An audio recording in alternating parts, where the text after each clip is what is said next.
Dans un précédent numéro du Dessous des cartes, je vous ai parlé des projets culturels étonnants que plusieurs États du Golfe ont mis en route, notamment grâce à leur rente pétrolière.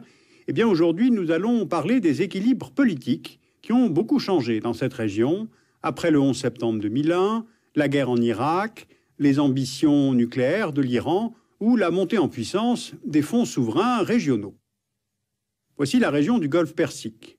Ce golfe est bordé par 8 États, dont le sultanat d'Oman, placé juste devant le détroit d'Ormuz, qui ouvre sur l'océan Indien. Par ce détroit transite 20% de la production mondiale de pétrole. Et quand on entre dans la logique des petits États du Golfe, on mesure que les garanties de sécurité peuvent être perçues comme insuffisantes. Soit parce que l'Irak est instable, soit parce que l'Iran est vu comme menaçant, soit parce que le parrainage de l'Arabie saoudite est pesant. Eh bien, tout cela entraîne des évolutions politiques significatives et je vais aujourd'hui vous donner plusieurs exemples. Premier exemple, la tension entre le Koweït et l'Arabie saoudite. Au large de la frontière terrestre entre ces deux États se trouvent les îles Karou et al-Mardim. Elles sont d'autant plus importantes qu'elles sont situées à proximité de plusieurs importants gisements de pétrole offshore.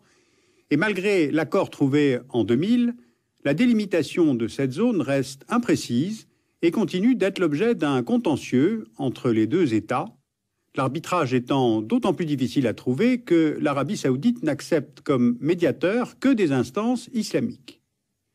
En plus, le Koweït aujourd'hui fait ses choix diplomatiques sans consulter Riyad. Lorsque se préparait l'intervention américaine lors de la Deuxième Guerre du Golfe en Irak en 2003, le soutien apporté par le Koweït à Washington a creusé un fossé politique entre les deux pays.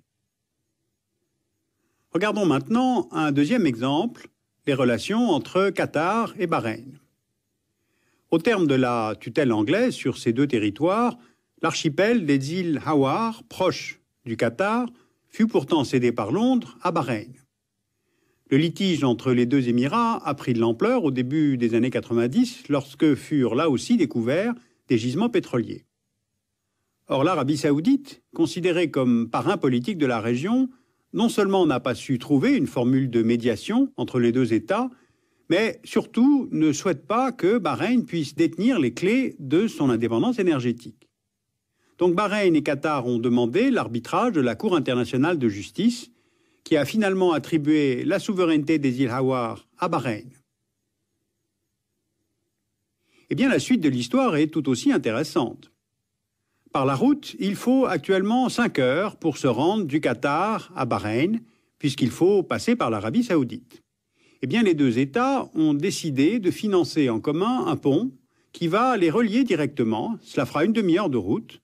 Ce pont sera le plus long au monde. Il sera achevé en 2013. C'est un projet pharaonique de 40 km de long, construit par le groupe français Vinci. Mais c'est aussi un projet politique. On n'aura plus besoin de passer par l'Arabie saoudite, ce qui va créer un autre fait accompli, un peu comme celui qui avait été créé dans un autre domaine lors du lancement de la chaîne Al Jazeera par le Qatar en 1996, une chaîne satellite qui a eu un grand impact politique et de liberté de ton. Continuons à descendre vers le sud du Golfe.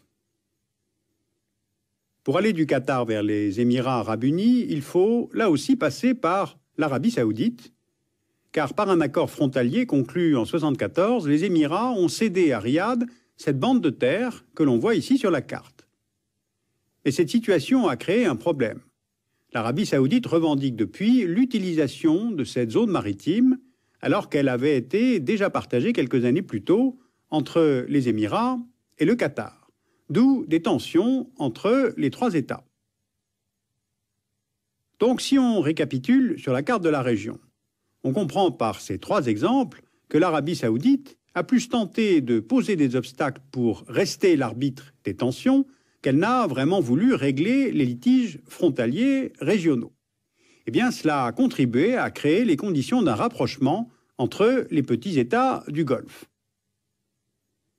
Ils ont en outre décidé en 2008 de permettre entre eux la libre circulation des capitaux, la libre circulation des ressortissants des pays membres du Conseil de coopération du Golfe.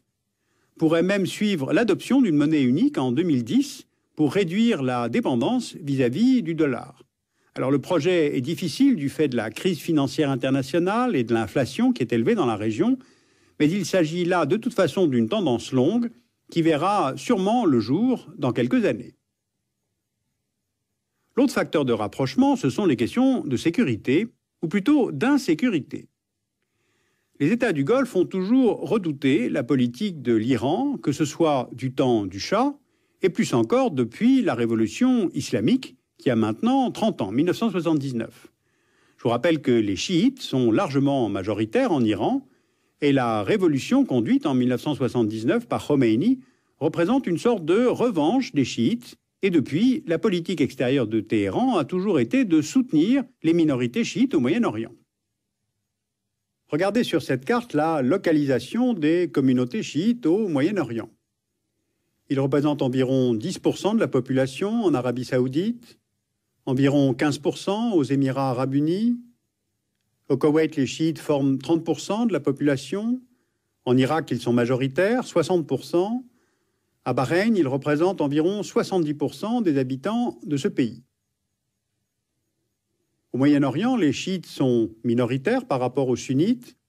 Et dans certains pays de cette région, et même en dehors du Golfe, la tension entre ces deux communautés est plus grande aujourd'hui, car les chiites sont politiquement et même militairement plus présents. On le mesure par exemple avec le mouvement chiite Hezbollah au Liban, d'autant plus respecté qu'il est devenu le symbole de la résistance à Israël.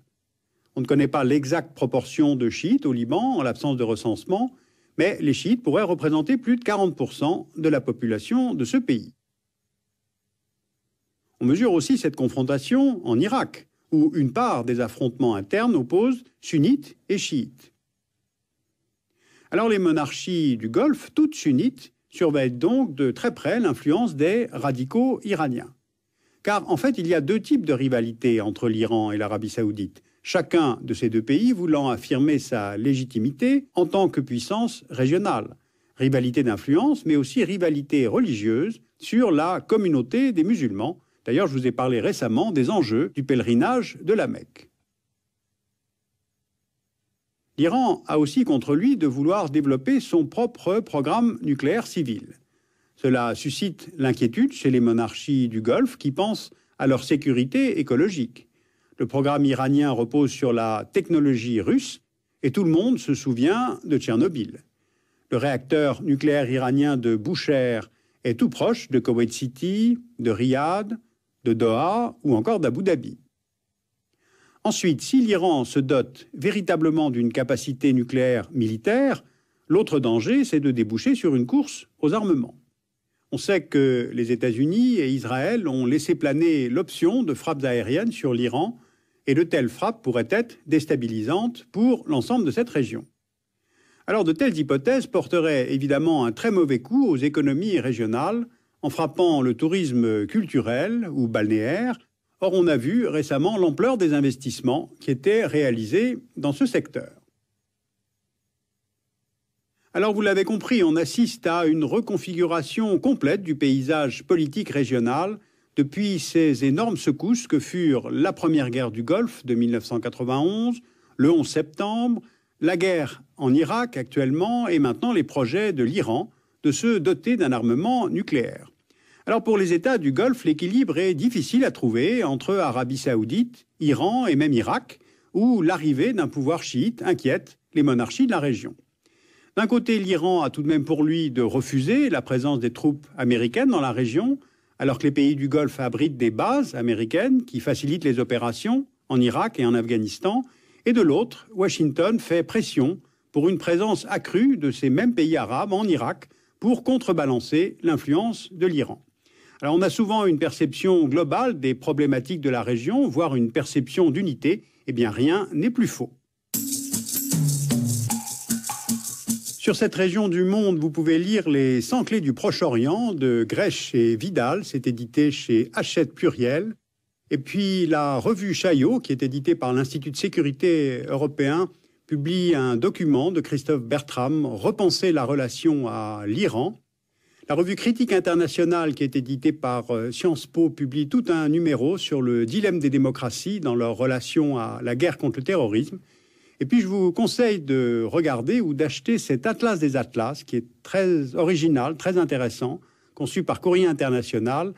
Comment dessiner le monde, ses frontières, ses conflits et son histoire? Eh bien, tout dépend d'où se place celui qui trace les traits. C'est donc le monde vu d'ailleurs, en 200 cartes, et c'est édité par Artaud.